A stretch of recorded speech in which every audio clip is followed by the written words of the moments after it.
Morning, welcome back, you person with a mouth. Did you eat today? We might be a couple months off, but happy anniversary to that bubble tea episode on Dragon's Den, when these two Quebecois Canadiens said, "We saw Asian bubble tea and made new and improved non-ethnic bubble tea, because you're never quite sure about its contents. Give me money." It's not an ethnical product anymore, not with the popping bobas. So we took the version, the Asian version, and we made it with the fruit, with... Brother, it's just bubbles and tea. I'm sure there's more ingredients in a fast food burger we should be more afraid of. As we've seen, introducing a new audience to another culture's food by repackaging it into a more approachable form doesn't always work out without a certain amount of tact. Being able to read the room and the vibes is just as important as being able to read a book, and the kids and the Leah Michelles of the world are struggling to do even that. I think it's good getting to experience things from other cultures other than your own, cause sharing is caring, makes life a lot more interesting. You know, North America is considered the melting pot of countries. I try some of your stuff, you try some of mine. Everyone's John Cena speaking Chinese. And now that we can share every single one of our experiences with strangers online, it's pretty cool seeing people discover foods I've been eating since I was a child. Ever heard of congee? Brothy rice. No, it's actually called oatmeal rice. Okay, can you shut your mouth just for a second? 闭嘴！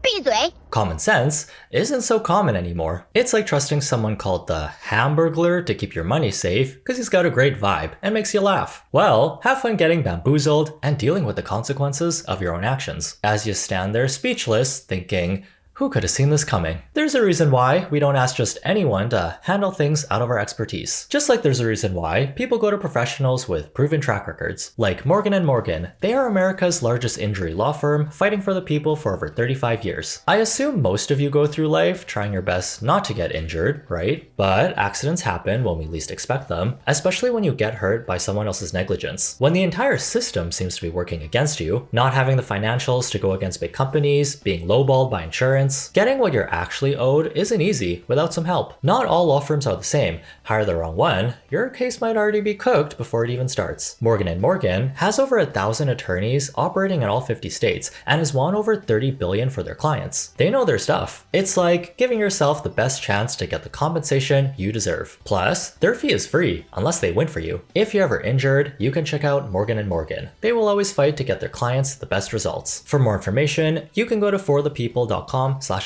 Thank you Morgan & Morgan for sponsoring this video. It's always a bit of a jump scare seeing the foods you've been eating since the day you were born suddenly become the next trendiest thing. Cause popular influencer with a big following tried it and said it was so good, you guys. Or maybe a celebrity mentioned trying it once during an interview. When this gets set into motion, all you gotta do is flip a coin. Heads, people start eating more of this food without a second thought, like sushi or K-barbecue. Hashtag in my East Asian era. Tails, on the other hand, oh boy. You're about to witness this everyday staple go through its inevitable rebrand into a more aesthetically pleasing, inoffensive food item with a cute new pet name. Mexican bean salad, anyone? This salad that has existed in South America and is older than Jesus himself. What kind of Kris Kardashian facelift did they get to still look this good? Mesoamericans are believed to have begun domesticating and cultivating beans sometime around 8,000 years ago, and they were integral to the diets of civilizations like the Olmec and the Maya, and they were often prepared in simple mixtures combined with maize, chili peppers, and other local ingredients. Or as some call it, cowboy caviar.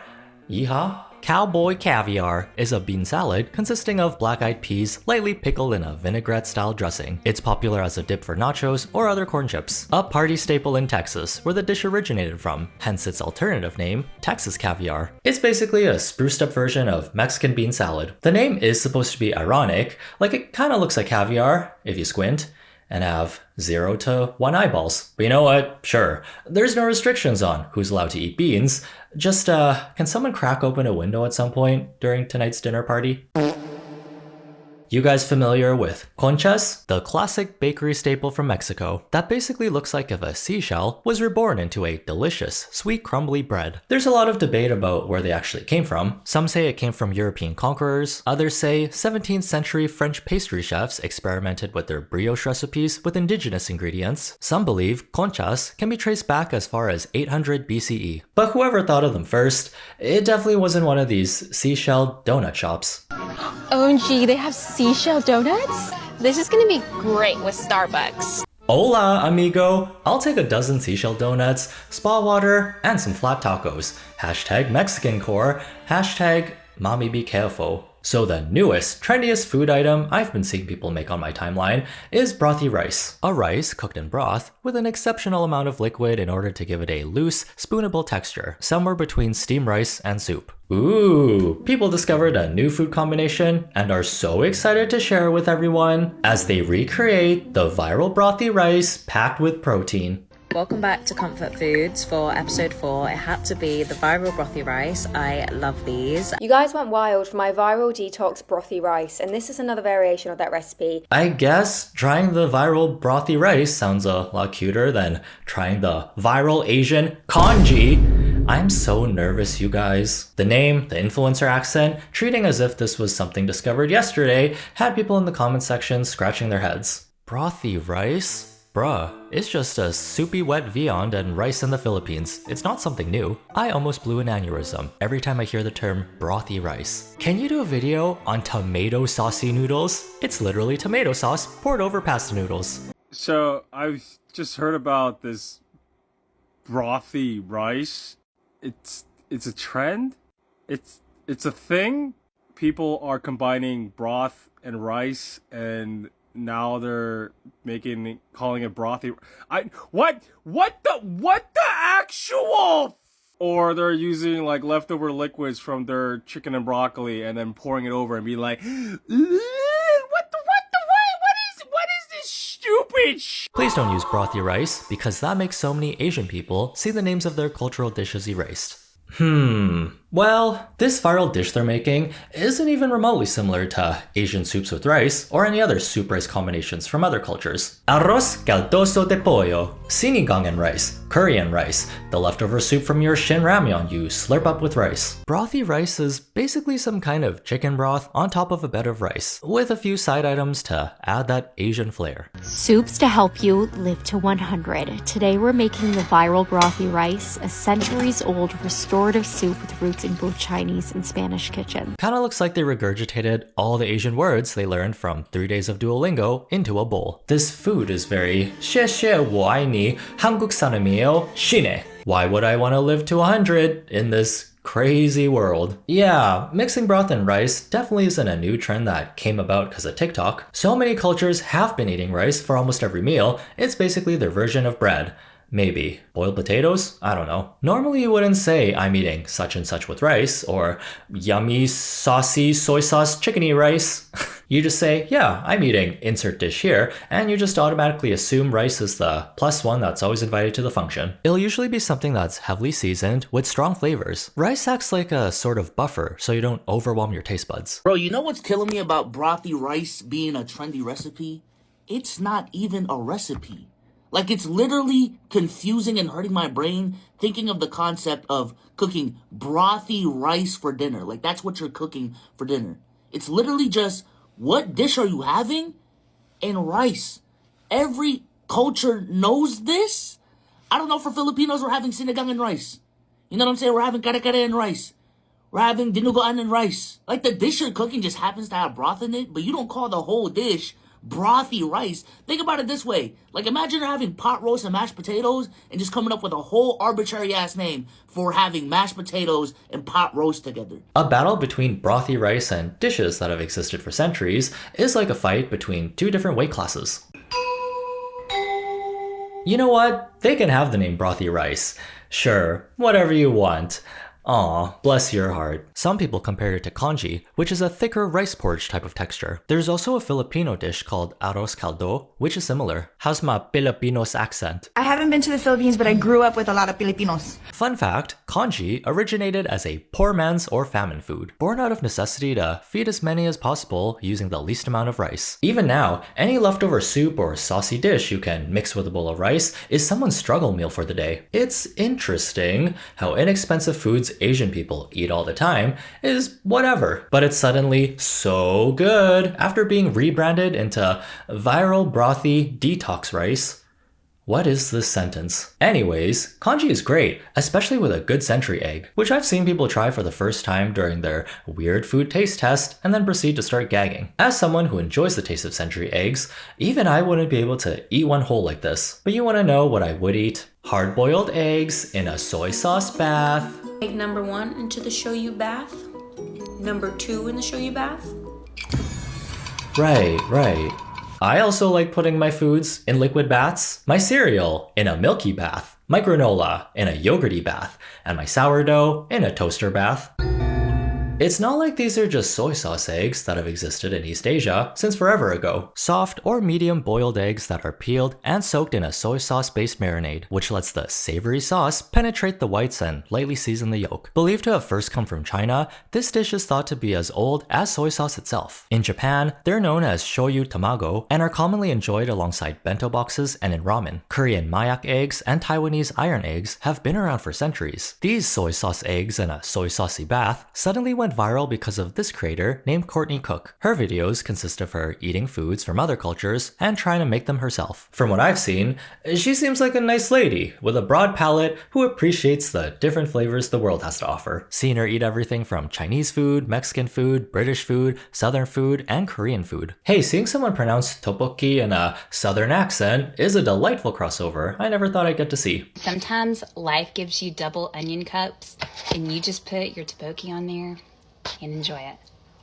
Courtney Cook never claims to have invented the recipes she tries, and she'll do her best to credit the culture it comes from whenever possible. Her most viral moment is when she started chowing down on some mayak eggs, green onions, fried onions, and garlicky marinade, all in one sitting.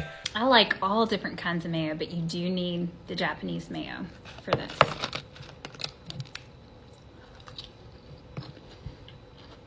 Alright, no doubt this lunch was bussin', but all those hot aromatics brewing inside your mouth before class, you might want to wear a gas mask before you start teaching, otherwise you're gonna melt your students' faces off. Her soy sauce egg video did numbers on TikTok, and videos started popping up of people recreating this recipe, naming it Courtney Cook eggs, or trying the viral Courtney Cook soy sauce eggs. This got a lot of side-eye from the Asian community who were wondering, why do the foods we eat on a regular basis suddenly become huge trends after a white influencer starts eating them? Guys, I found Courtney Cook's marinated eggs inside H-Mart. Why are they calling it seasoned eggs? It's supposed to be Courtney Cook's eggs. This is exactly what the H-Mart girl meant by side-eyeing white people. What do you mean you're chronically online, so now you're making soy marinated eggs? As if like soy sauce and eggs is such a crazy combination to them. And then they're not even giving credit to like Asian people. They're giving credit to Courtney Cook, which I love Courtney Cook. Like I always watch her videos, but just calling it her food with the caption saying to Courtney Cook, "Thank you for sharing your delicious food with us." Oh my god! And then you got this lady calling it a weird food taste test, as if Asian food is weird. Ooh, eggs marinated in sauce. So weird. Is it weird though? Is it the fact that it uses soy sauce that makes it crazy and exotic? Or is it the fact that it's soaked in liquid? If that's the case, this is no weirder than egg salad or putting your SpaghettiOs and hot dogs into a Jell-O mold. This looks like it's gonna start barking at me. Okay, well, how am I supposed to know these soy sauce eggs are Asian? I saw them from Courtney Cook. Well, a good context clue would probably be the most Asian sauce you can think of being the main ingredient. Okay, well, I wouldn't have even tried this weird food taste test if Courtney Cook didn't make them go viral first. Okay, that's fair. If you grew up never eating anything other than boiled recipes, fast food down the block, and aren't interested in trying different cuisines from around the world, it's possible a Courtney Cook video was the first time you've ever seen this dish, which is fine. Some people seem to think Courtney was trying to make these eggs her thing, but from what I've seen, she's done her best to give credit where it's due. When you go viral for making something, it's literally impossible to keep tabs on everyone to make sure everything they're doing or saying is correct. You expect her to do all that with all those kids in her class? She is busy enough teaching them, while trying not to burn off all their nose hairs with her hot egg breath. It's not Courtney Cook herself people have a problem with. She's generally well liked because of how she appreciates other cultures without claiming them as her own. It's more so the trend of 1,000 Asian creators will cook the most mouth-watering, delicious, eye-catching, Studio Ghibli type of food you've ever seen. Crickets. A white creator does it once. Amazing. Show-stopping. Bravo! This is a very nuanced topic with a lot of differing opinions. Even I can't cover everything in one video. It always depends on the specific situation, where you gotta look at the full picture and the context clues. Is this person actually trying to claim they invented a new dish after stealing it from another culture? Are they rage baiting to get views by calling age-old recipes weird food taste tests? Or is it just a random person with no following, using the only source of cultural variation in their life, trying out a new trend? Maybe they don't deserve all this smoke, and this energy can be redirected somewhere else. Sometimes you just know with just a glance that this person does not know any better. Like, this is definitely their first time trying anything with flavor. It's cool to enjoy foods from other cultures without being an expert in centuries of lore about where it originated from. No one's asking you to post soy sauce eggs' entire backstory the first time you eat them. We ain't reading all that. Maybe just do a quick Google search the next time you decide to expose yourself to strangers online, who never asked to see foods they've been eating for decades turn into the viral eggies and an Asian onion bath trend. You can also eat things peacefully in your own home without filming yourself. Remember when we used to do that? Look, I like to give people the benefit of the doubt. Not everyone is trying to disrespect an entire population every time they make a silly little TikTok acting like a fool. Someone eats Peking duck for the first time and decides to call it "Come with me" to try the viral ducks in a blanket.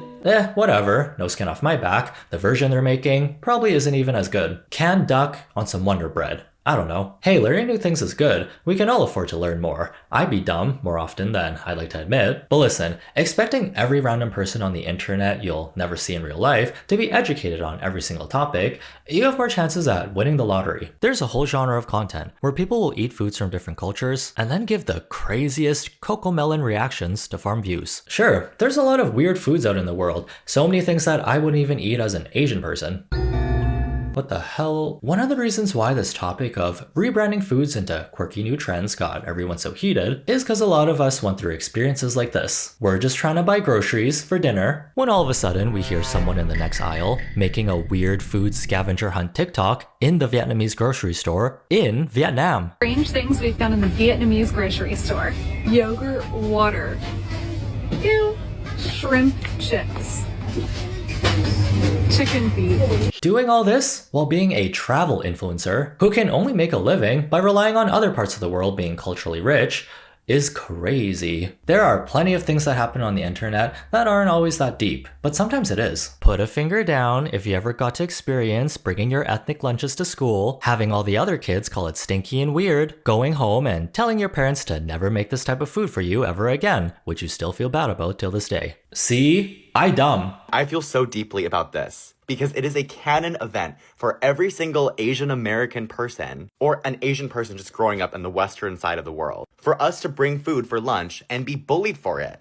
It is so infuriating to see this hesitancy or sometimes downright racism towards Asian food, but then all of a sudden it's reframed by a white influencer, and then y'all decide, wait, this is good. It's not that deep isn't the best defense if you didn't go through this experience yourself. And now, these former shit talkers are making content about how they love the new viral Mackenzie Shalenzi Lynn's viral spicy cabbage. Ew, what is that? Ew, that looks gross. Ugh. Bro, I'd never eat that. Dude, there's this new drink called matcha. Dude, I love it. Yeah, I found this place that does oxtail soup. Dude, I gotta bring you there. Yeah, doesn't feel the greatest when you see someone who reminds you of the kids who called your lunch nasty get famous for eating the exact same thing. Like hot pot, a Chinese way of boiling cuts of meats and fresh vegetables in a delicious, flavorful broth. It can be a cheap dinner for one at home, a gathering with friends, or you can do hot pot Heidi Lau style, which is my personal favorite, because it's dinner and an aura farming show. Their employees are basically waterbenders from Avatar, but instead of manipulating the 4 elements, they're bending noodles.